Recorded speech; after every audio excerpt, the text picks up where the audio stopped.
네, 저희 목요일에는 MBN골드 박수범 매니저 그리고 알파프로 정태근 팀장과 함께합니다. 두 분 안녕하십니까? 네, 반갑습니다.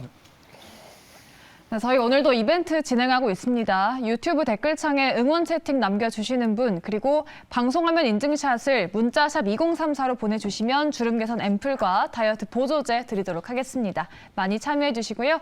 이어서 오늘의 특징주는 권재은 아나운서와 함께 정리해 보도록 하겠습니다. 네, 선택 오늘의 특징주 시간입니다. 오늘 눈에 띄는 움직임 보여줬었던 이 5가지 종목들인데요. 자세하게 짚어보도록 하겠습니다. 자, 첫 번째 특징주는 바로 동아 화성입니다. 사우디 빈살만 왕세자가 17일 방한에서 수소 등 네온시티 관련 논의를 진행한다는 소식에 LG 에너지 솔루션이 연일 오름세를 보여주고 있습니다. LG 에너지 솔루션 같은 경우는 오늘 1% 넘게 상승하면서 60만 원도 넘어섰습니다. 자, 계속해서 다음 특징주도 살펴보도록 하겠습니다. 두 번째 특징주는 동아 화성인데요.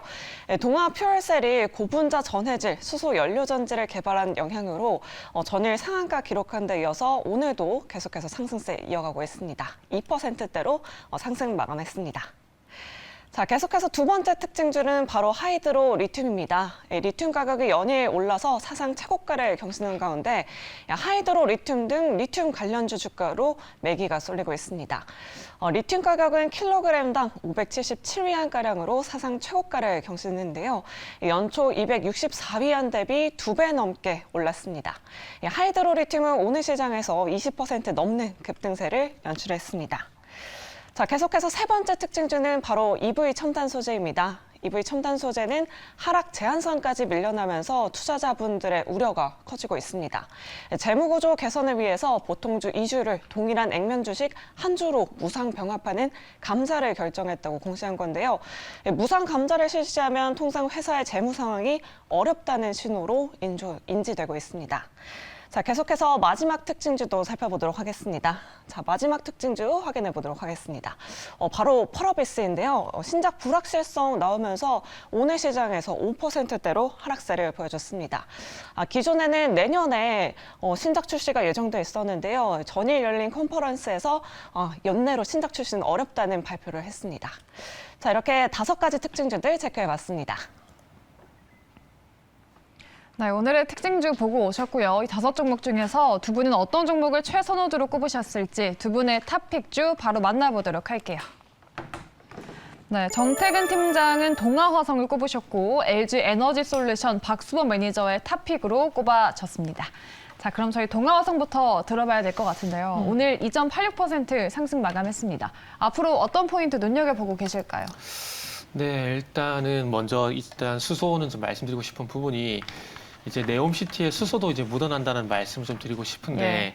이제 뭐 서두에 그 멘트 해주실 때 내용이 나왔지만 또 네옴시티 얘기 나왔습니다. 일단은 뭐 네옴시티 같은 경우는 일단 뭐 사우디가 수소를 생산할 거고요. 그리고 거기에 들어가는 뭐 모빌리티라든지 이런 부분들은 우리나라가 담당할 가능성이 있는데 그리고 이런 부분들 오늘 얘기 많이 들으셔서 일단은 좀 제외를 하고 그 외에 좀 제가 주목하고 있는 부분도 좀 말씀을 드리고 싶은데 일단 어저께 그 정부에서 그 청정수소 생태계 조성 방안을 발표를 했습니다.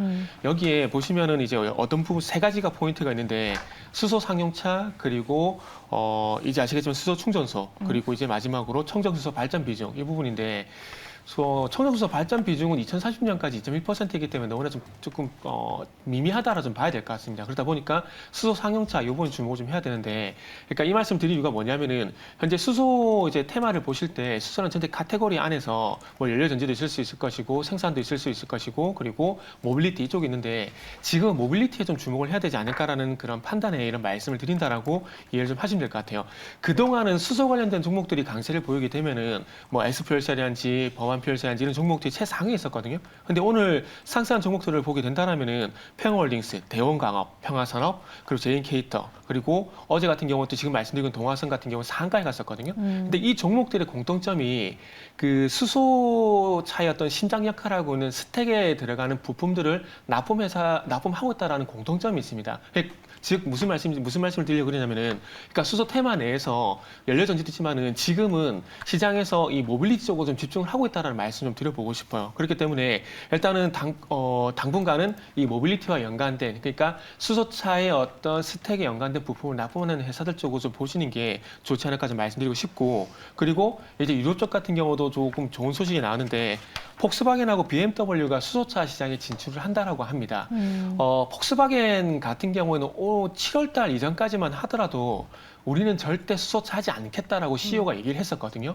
근데 아이러니컬하게도 그렇게 말했던 CEO 분이 잘렸습니다. 그리고 난 다음에 이제 우리는 다시 수소를 한다는 얘기를 하고 있고 독일에 현재 이 수소 연료 전지차와 관련된 특허를 현재 출원하는 상황입니다. 그러면 그동안은 이 수소차 같은 경우는 현대차가 거의 혼자 하는 그런 분위기였지만은 이 BMW한지 폭스바겐 같은 이 완성차 업체들이 붙게 된다라면은 전기차처럼 수소 연료차 같은 경우도 이 캐파가 커질 가능성이 상당히 높다라는 거죠. 그러다 보니까 아무래도 이 모빌리티 관련 종목을 봐야 되지 않을까 좀 생각이 들고 그리고 조금 전에 그 정부에서 청정수소 생태계 조성 방안도 좀 말씀드렸는데 그 청정수소 발전 비중, 그러니까 어찌 보면 인프라라고 할 수 있는데 인프라 쪽보다는 상용차 쪽으로 조금 더 많이 비중이 올라가 있다는 부분들을 보게 된다면 기본이 되는 어떤 수소 공급 이런 부분들은 정부가 담당을 하게 되고 그 위에 어떤 수소 모빌리티, 그러니까 전기차처럼 수소 연료차가 좀 활성화될 수 있는 그런 부분들은 민간 쪽으로 좀 넘기는 것 같아요.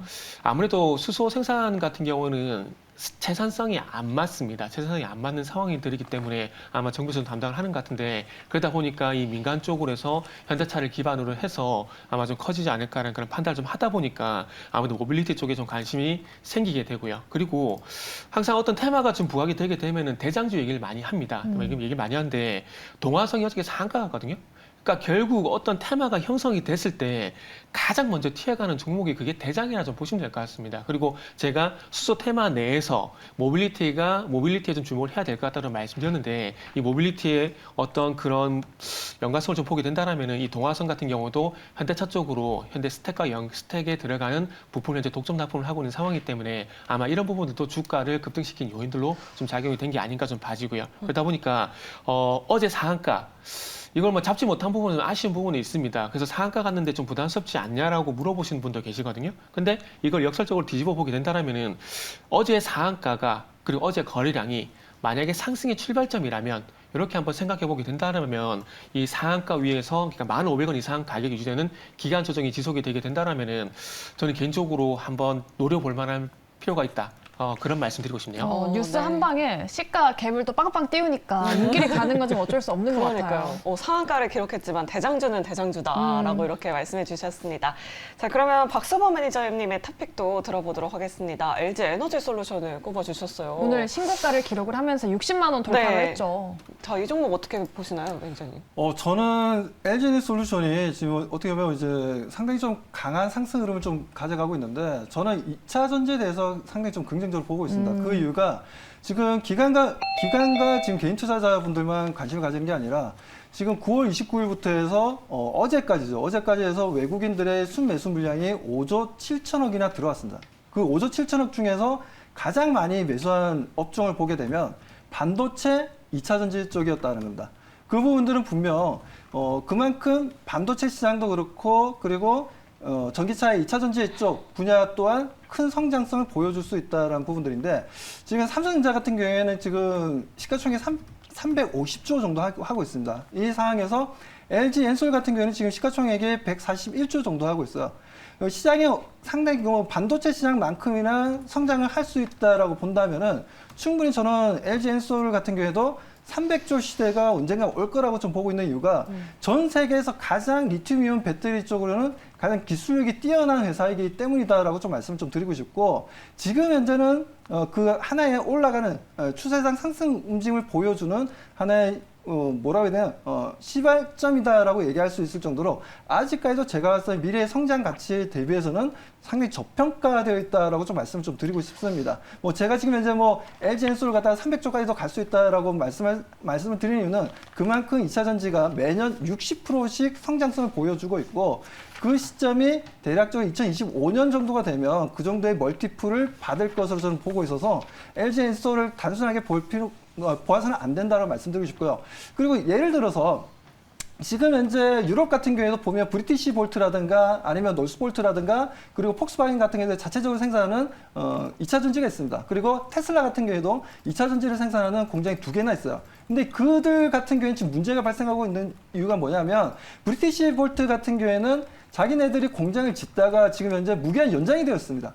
영국 정부에서도 적극적으로 투자하겠다라고 얘기했는데도 불구하고 연장이 되고 있고 공장이 지금 현재 멈춰져 있는 상황이고, 그리고 노스볼트 같은 경우에도 지금 현재 여러 가지 플랜과 계획들을 얘기를 하고 있지만 지금 현재 기술력이 상당히 좀 떨어지고 있고 수율이 제대로 안 나오고 있다는 얘기가 좀 나와주고 있습니다. 여기에다가 지금 폭스바겐 같은 경우에도 오히려 자동차를 팔아서 워낙 배터리 쪽 2차 전지를 자체적으로 생산을 하고 있지만 문제점이 계속해서 발견이 되고 있다 보니까 그 부분에 있어서 오히려 자동차를 팔고 지금 현재 자체적으로 생산하고 있는 2차 전지의 수율이 너무 안 나와서 그 부분을 좀 메꿔 나가고 있다라는 얘기가 좀 나와주고 있습니다. 여기에 테슬라도 마찬가지죠. 테슬라도 수율이 너무 안 나와요. 수율이 거의 뭐 10개를 만들면 거의 한 6개, 5개가 불량품이 나와주고 있다 보니까 굉장히 좀 테슬라 입장에서도 공장이 2개나 가지고 있지만 가동률이 상당히 좀 떨어져 있는 상황입니다.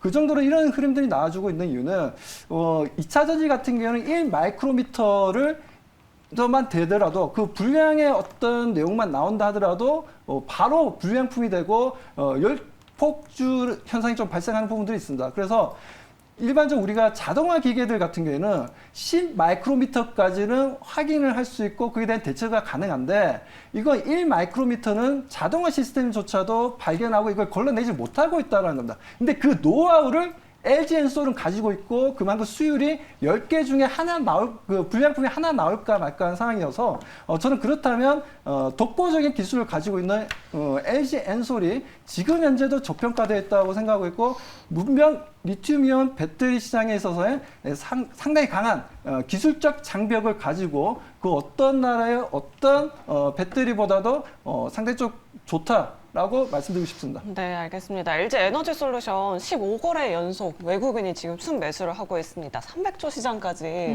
눈여겨보신다고 이렇게 의견 주셨습니다. 네. 자, 계속해서 다음 종목들의 의견, 두 분의 의견 한번 확인해 보도록 하겠습니다. 첫 번째 종목은 바로 EV 첨단 소재인데요. 두 분 다 보수적인 의견을 주셨습니다. 네. 아무래도 감자랑 주주대상 유상증자 결정에 하한가를 기록을 했기 때문에 좀 어떤 모멘텀으로 살아날 수 있을지가 중요한 것 같아요. 네. 우리 정태근 팀장님 의견 들어볼까요?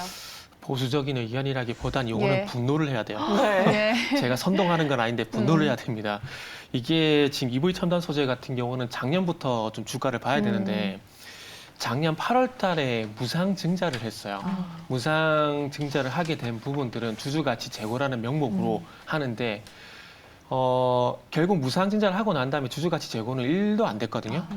무상 증자를 하고 난 다음에 도리어 주가가 빠졌습니다. 주가가 빠졌고 그리고 이번에 또 이제 무상 감자. 이 감자할 거면 왜 무상 증자를 했는지 전 도대체 이해가 안 되는 상황이고요. 무상 감자에다가 유상 증자까지 하게 되면은 만약에 2021년도 8월 달 이전에 이 종목을 갖고 계신 분들의 퍼센티지는 어떻게 되냐면은 이 유상 증자까지 마무리를 하게 된다라면은 마이너스 70%가 됩니다. 어마어마한 손해가 발생이 돼요. 예. 그러면 마이너스 70%가 이게 본전으로 가려면 몇 퍼센트 올려야 되냐면 250%가 2.5배가 이상 올라야 돼요. 이게 50% 오른 거 쉽지가 않은데 250%가 과연 절대 쉬운 게 아니거든요. 이러면서 기업들은 그러니까 무상감자, 무상제 이렇게 생각하시면 될 것 같습니다. 증자 감자를 하게 되면서 오른쪽에 있는 돈이 왼쪽 주머니에 갔다가 왼쪽 주머니 돈이 오른쪽으로 가게 되면서 주주들은 손해를 볼 수밖에 없다라는 거죠. 그렇기 때문에 상당히 좀 화가 난다 볼 수밖에 없고 그리고 무상 감자를 한 이유가 결성금 보전이에요.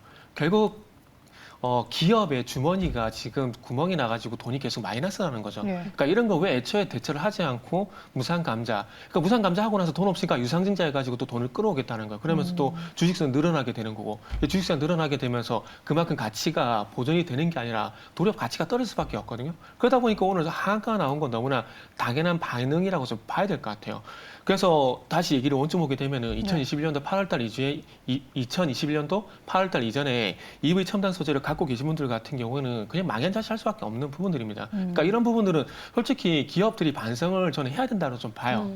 뭐 EV 첨단 소재 같은 경우에 최근에 아시겠지만 수소나 리튬 관련돼서도 부각이 되었지만 주가 상승도 일정 부분 없었습니다. 그런 부분들 보게 된다면 앞으로 이 기업이 EV 첨단 소재가 유상증자까지 하게 되면서 얼마만큼 좋아질지 모르겠지만 좋아지고 난 다음에는 주주가치 제고 무상증자 같은 건 안 했으면 좋겠어요. 무상증자를 오해하신 분들이 계시는데 제가 무상증자 가끔 디스를 하거든요. 예. 그러면은 유튜브 같은데 지금도 유튜브에 어떤 글이 올라올지 저도 상당히 궁금한데 네. 무상증자는 절대 주주가치 제고가 아니거든요. 그러니까 1+1이 아니라 2분의 1, 2분의 1이 되는 거예요. 사실 무상증자 네. 테마가 또 최근에 핫했잖아요. 그러니까 저는 그런 게 정말 이 주식시장에 네. 안 좋은 현상이라 생각하거든요. 그때 제가 그걸 디스했다가 욕을 뒤지게 먹었어요. 네. 그래가지고 아무튼 무상증자 하고 난 다음에 기업들의 주가를 잘 보세요. 좋았던 기억이 아무것도 없습니다. 그러다 보니까 이런 것들은 주주들 입장에서는 분명히 항의를 해야 되고 이런 것들은 지금이 아니더라도 추후에 1년 뒤든 2년 뒤든 반드시 저는 보상이 돼야 된다고 생각을 하고 네. 그러다 보니까 방송 초반에 제가 분노를 해야 된다.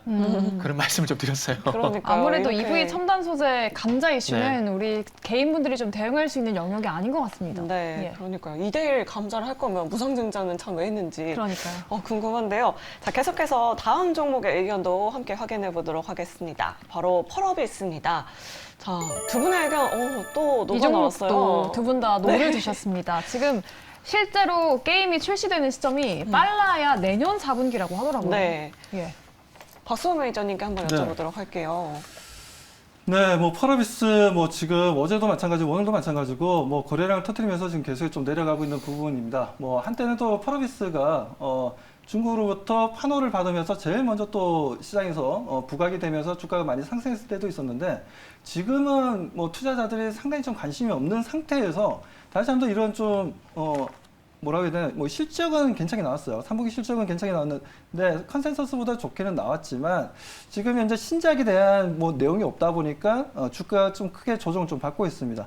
뭐 이런 부분들은 분명 펄어비스의 단기적인 주가 조정은 어쩔 수 없다라고 판단하고 있고요. 지금 게임주들이 전체적으로 보면 분위기가 좀 다운돼 있는 건 사실이에요.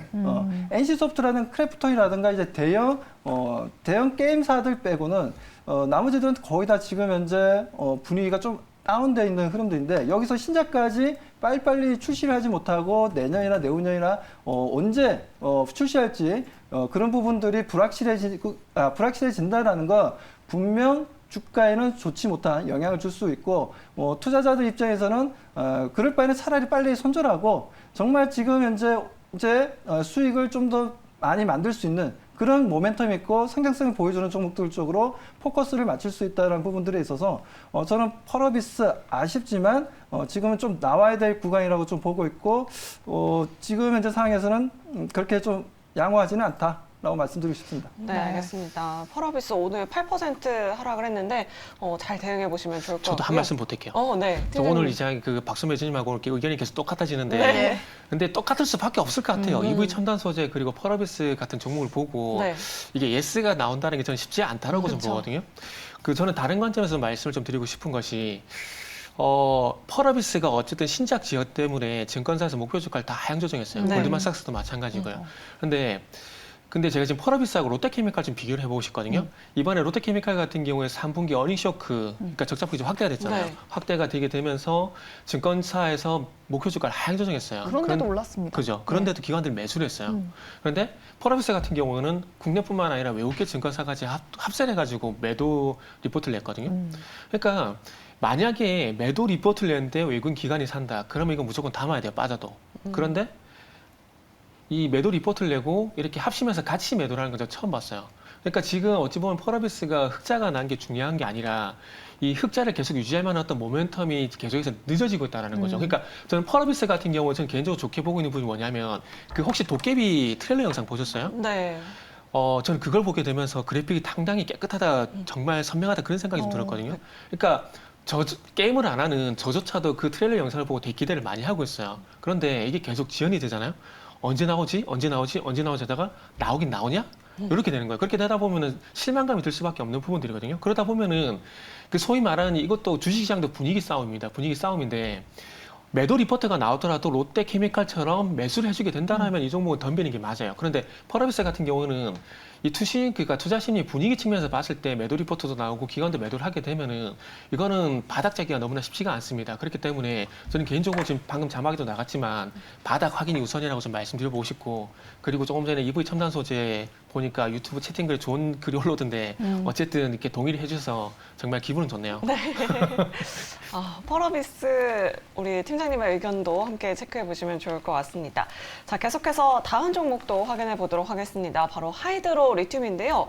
자, 두 분의 의견은 역시 노입니다. 최근에 리튬 관련주가 굉장히 핫한데 두 분 다 노를 주셨어요. 네, 이 부분에 대해서 박수원 매니저님께 한번 여쭤보도록 할게요. 사실 우리 박수원 매니저님이 예. 리튬 관련주로 수익을 정말 많이 내셨거든요. 뭐 금양이라든지 미래나노텍 이 시간 통해서 소개해 주셔서 정말 대박 수익 냈는데 왜 하이드로 리튬은 안 좋게 보시는 건지 궁금하네요. 이 하이드로, 네, 이게 원래 코리아 SE라는 회사였는데, 네, 이 회사 같은 상용을. 경우는 이제 SOC 관련된 이제 건축 쪽이에요, 원래는. 네, 건축 쪽인데, 이 회사가 지금 갑자기 대주주가 바뀌었습니다. 대주주가 바뀌면서, 리튬 플러스라는 회사로 좀 바뀌었는데, 문제는 지금 동사가 지금 리튬을 수입해서 그걸 다시 한번 더 최대주주 회사로 넘기고 그 최대주주 회사에서 다시 한번 이걸 가공해서 2차 전지에 쓸 수 있는 리튬으로 수산 리튬으로 이제 또 가공하겠다는 얘기인데 이 부분들 뭐 그냥 스토리만 보면 뭐 그럴 수도 있지라고 좀 볼 수도 있는데 그게 아니라 지금 하이드로 리튬 같은 경우에는 재무도 상당히 안 좋고요. 매년 영업 적자를 보여주고 있습니다. 네. 어떻게 보면 뭐 항상 그렇죠. 우리가 조심해야 될 종목들을 보면 끝이 항상 화려합니다. 화려하고 우리가 과거에 그런 일도 있었어요. 화장품이 한참 유행할 때가 있었습니다. 2014년, 2015년 화장품 우리 화장품 올라갑니다 이러면은 주가가 엄청나게 올라가고 뭐 그랬었어요. 그런데 그 중에 정말 뜬금없이 중소형주 중에 하나가 갑자기 우리도 화장품주입니다 하면서 상한가를 한 방, 두 방, 세 방 가더니 어느 날 보니까 거래 정지되어 있고 나중에 보면 상장 폐지가 되어 있는 경우가 있었다는 겁니다. 네. 그래서 그런 부분들이 보면 그런 회사들을 우리가 분석해 보면 재무적으로 너무나 안 좋았다라는 거죠. 매년 적자였고 그 부분에서 시장에서 지금 현재 상당히 유행하고 있는 부분에 있어서 우리도 그런 사업을 합니다 하면서 그에 따른 주가를 띄우기 위한 그런 공시들을 내는 경우가 좀 많았고 그런 회사들은 결국은 시간 지나고 나면 어느덧 시장에는 사라지고 없는 경우가 많았다는 거죠. 그런 관점에서 하이드로 리튬 같은 경우에는 실제로 뭐 리튬을 통해서 어떤 수익 구조를 만드는 구조가 아니라 최대주주가 바뀌면서 생기는 이런 이제 스토리가 그렇게 썩 이게 뭐라 해야 되나 뭔가 작전 같은 느낌이 든다 해야 되나요? 네. TV 방송에서 이렇게 말씀드려서 그렇지만 너무나 냄새가 많이 납니다. 오랫동안 제가 뭐 주식시장에 있으면서 좀 바라봤을 때 이런 종목들이 끝이 항상 안 좋았다라는 부분들이 있습니다. 그래서 정말 조심해야 되는 종목이라고 좀 이 회사 강력하게 외치고 싶습니다. 네. 리튬 관련주 안에서도 종목별로 좀 차별화가 많이 일어나는 것 같습니다. 네. 정태근 팀장님은 어떤 네. 부분에서 노인지 지금 많이 올라서 그러시는 건지 아니면 정말 실적 모멘텀이 부재할까요? 아마 유튜브 채팅하신 분들은 아마 아실 거예요. 예. 고소공포증. 저는 애초에 높은 걸 별로 안 좋아해요. 안 좋아하기 때문에. 네. 그리고 지금 9월 달부터 지금 오늘까지 460%가 올랐거든요. 두 달 만에 460% 올랐어요. 네. 이게 영원히 지속된다라면 왜 제가 예스를 안 외치겠습니까? 그렇죠. 근데 우리가 기억 속에 있을지 모르겠지만 제가 한번 짚어볼게요. 2017년도에 신라젠 지금 언급하시는 분들이 있을까요? 전혀 없어요. 네. 그죠? 그리고 이제 그 뒤로 가게 되면 이제 HLB 또 마찬가지거든요. 코오롱 생명과 예. 마찬가지고요. 그리고 시젠 그리고 HMM 지금은 아무도 얘기를 하지 않는 상황입니다. 근데 그런 종목들이 한때는 아시겠지만은 급등을 하게 되면서 정말 언급이 많이 되고 어디까지 가냐, 고점이 어디 이런 얘기를 많이 했었거든요. 근데 이게 왜 하냐면은 하이드로 리튬 같은 경우는 시젠이라든지 그리고 뭐 신라젠 같은 종목들만큼 많이 부각된 건 아니지만 이런 종목들의 말로는 주식을 조금이라도 하신 분들은 아마 아실 거예요. 그리고 이런 종목 들어가가지고 다시는 주식 안 한다 이런 얘기를 하신 분들 상당히 많거든요. 근데 저는 개인적으로 주식이 재테크 수단으로 상당히 좋다라고 생각을 합니다. 그런데 주식시장에 들어오신 분들이 보면은 꼭 이런 종목 해가지고 나중에 많이 물려가지고 깡통 찼다 그런 얘기를 하게 되고 그리고 주식 안 한다 그래요. 그리고 일례로 제 주변에도 그런 사례가 있는데 예전에 우선주 급등 현상 보셨을 거예요. 그 무상증자 테마가 급등했던 것처럼 과거에 우선주도 급등하는 현상이 있었거든요. 최근에 뭐 스펙 관련주도 급등한 경험이 있는데 예전에 그 부산에 제 아는 후배가 삼성전자 우선주로 수익이 많이 났어요. 많이 났는데 이런 걸로 이제 재미 보게 되면 주식 못 한다고 하지 말라 그랬는데 자기는 주식이 체질이라 그러더라고요. 그래가지고 안 말렸어요. 안 말렸는데 나중에 시간이 지나서 6개월 뒤에 연락을 해보니까 다시는 주식 안 한다 그러더라고요. 아. 그러니까 결국 이 얘기를 왜 말씀드리냐면은, 그러니까 이런 주식을 가지고 매매를 해가지고 좋은 결과 있으면 좋은데 열은 다 좋은 결과 있지 않습니다. 그리고 만약에 뭐 박선민 의원도 그렇고 저도 그렇고 노를 드렸는데 네. 이게 만약에 내일도 가요. 그러면 분명히 가잖아. 또 가자 이런 얘기 하실 거거든요. 근데 중요한 건 그것도 결국에는 개인들을 꼬시기 위한 저는 작업이라고 봅니다. 누군가는 사야, 누군가는 팔아야 누군가는 살 수 있는 시장이거든요. 그쵸. 그러면 지금 잘 한번 생각해 보세요. 지금 누군가 이게 세력이 있다라는 음모론적인 관점에서 한번 보게 된다라면은 누군가는 2,500원 이하에서 샀을 거예요. 그리고 5,000원에서 샀을 겁니다. 근데 그 사람들이 팔기 위해서는 어떻게 됩니까? 누군가 사줘야 되거든요.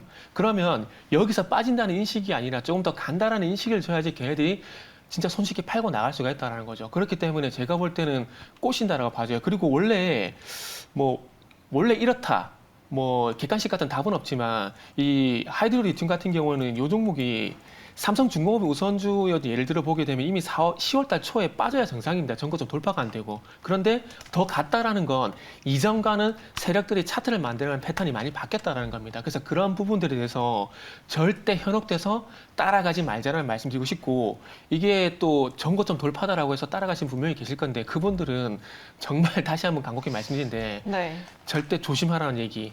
아니다 싶으면은 정말 그냥 뒤도 돌아보지 말고 나오시라는 말씀도 좀 드리고 싶네요. 네, 이렇게 하이드로 리튬까지 두 분의 의견이 세 종목 다 노를 일치했습니다. 그러니까요. 참 개인 투자자분들이 주의해야 할 종목들만 오늘 좀 많이 특징주로 나온 것 같아요. 예. 자, 이렇게 5가지 특징주들에 대한 두 분의 의견 들어봤고요.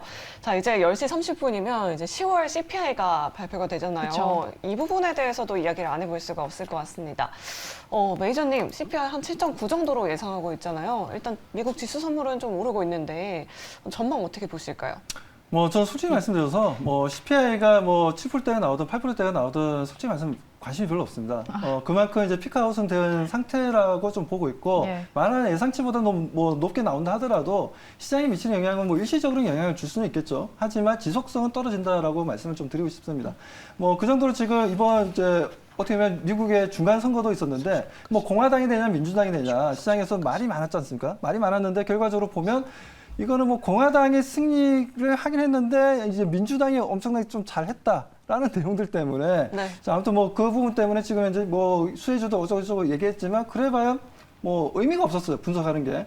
그 정도로 지금 우리나라 같은 경우 환율도 좀 안정화가 되어 가고 있는 분위기고 그렇기 때문에 제가 보는 관점에서는 지금 현재 이런 흐름들에 있어서 CPI에 대해서 우리가 그렇게 과거에처럼 눈여겨볼 필요는 없다라고 말씀드리고 싶습니다. 이미 예상치가 나온 만큼 크게 흔들리지 않아도 된다라는 이런 의견 내주셨고요. 자, 정태근 팀장님은 어떻게 보시나요? 이전만큼의 CPI가 우리 시장에 영향을 주진 않을까요? 않는다라고 좀 말씀드리고 싶어요. 예. 그리고 이미 이번에 그 FOMC에서 파월이 강력하게 얘기했잖아. 웰즈 투고 우리 갈 길 가겠다. 예.